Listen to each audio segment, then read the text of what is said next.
In this video, we're going to troubleshoot any Epson printer that no longer powers on. And it doesn't matter if you have an Expression, a Workforce, a Stylus, an Artisan. This specific printer that I have is an XP446. But it doesn't matter if it's old or new, this should work. Also, it doesn't matter if it just doesn't power on at all, you get no lights, or if you see some flickering or the power button lights up sometimes. These methods will work. Now, first thing I want you to do is test the wall outlet.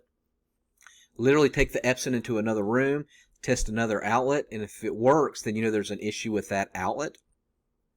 Test other devices on that wall outlet, like a hair dryer or a smartphone or something like that. If they don't work, then you know the issue is not with your printer. Next, what I want you to do is reset the power module. And so basically what you're doing is you're draining any existing power that may still be in the power cord itself, or it may be in the printer. So what you're going to do is unplug everything. Unplug the Epson from the wall, unplug the Epson, the power cord that goes into the printer, unplug that, make sure you don't have the computer monitor cord, the USB cord, make sure you take that out. If you have a power brick, some Epsons actually have a power module. Unplug the cord out of the power module and let it sit for a good 10 minutes. Plug everything back in, plug it into the wall, plug the cord back into the printer, and then tell me if you're able to get it to work. Now, after you've tried this, go ahead and unplug everything again from your printer. And what we're going to do is a reset. So hold down the power button to the Epson for at least 10 seconds while everything's unplugged. So no power cord in the printer or whatever. Release. Plug everything back in, and while it's plugged in, hold down the power button for at least 10 seconds. Just, go ahead and count. Make sure it's not under 10 seconds. Release, and then hit the power again, and then tell me if you're able to get your printer to work. Now, if you've tried all that, troubleshoot the power cord itself. So with the Epson, you could have a power module with like this, a two-part power, and then you would have like a non-polarized AC power cord that looks like this that plugs into it. I want you to first troubleshoot this part. Now, I realize some of your Epsons only have this part that powers it on, which is good. And this is called a non-polarized AC power cord. It's a symmetric figure 8 that looks like this. And after you recognize that you have one of these, I want you to go around your home, ask family members or whatever, ask if there's any power cord, if you see a power cord. And it doesn't matter if it goes to a different kind of device. You're not going to hurt your printer or that device because none of these AC power cords go over 220 volts, so you're not going to short circuit anything.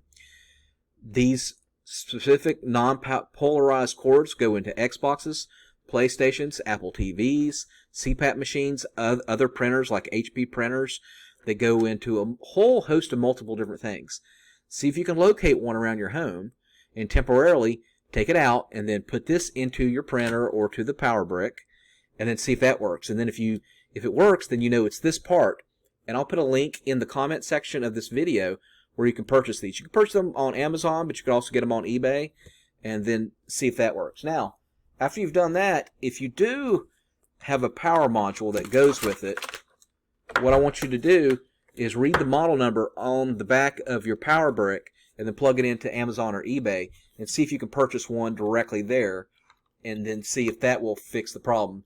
Good thing about Amazon or eBay, you can usually return it and get your money back, which, if it's not this, and then see if that works. Now, your cord may use what you would call a polarized adapter, and so you can see that this is non-polarized, but some of them have like a little X on the end. That's called a polarized, and you can get those on Amazon for less than $8. They're all like about $10 to $8. Alright, if all that doesn't work and it's still not working, if it's under warranty, definitely take it back to Epson and get another one. Preferably get you an HP printer, because the HP printers that I've had, they've lasted for decades and they're good. They don't have all these different errors that Epson seems to have, in my opinion. Alright, thank you for watching. You, come here. Yes, you. I need your help. Come here. You see this right here? This wall's empty. I need a YouTube play button. In order for me to get a YouTube play button, I need 100,000 subscribers. I got what, 20, 30,000 right now? I need 100. I need you, please, you to subscribe. You think my subscription doesn't help? Yes, it does. I need 100,000. I visualize what I want in this world. And what I want is a YouTube play button. I want a YouTube play button, and I need you to subscribe. You can help me. You can make your dreams come true. Just visualize it. Whatever you want in this world, you can have. You can have all your dreams come true. I want you to help me make my dreams come true. All right? So please, please subscribe.